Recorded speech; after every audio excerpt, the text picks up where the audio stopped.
Hey everyone! In today's tutorial, we will show you how to merge multiple VCF files into one.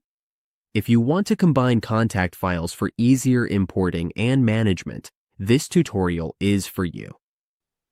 On your browser, laptop, or desktop, to merge a VCF file, all you need to do is go to bcfconverter.com and open the VCF merger tool.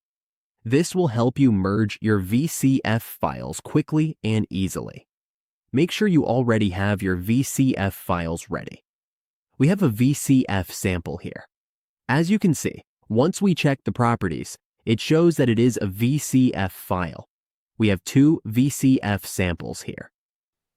To merge them, all you need to do is click the Upload option, then find the VCF files on your computer, and select both VCF files. Then click Open and they will upload. Now both VCF files are loaded. Once you are here, all you need to do is download the merged file. This is not the merged file yet. We have a set of contacts in our sample, and once you click Download Merged VCF, it will download to your computer. The purpose of this is to help you combine several VCF contact files into a single file using simple tools. This lets you import all your contacts at once into your phone, email, or contact manager.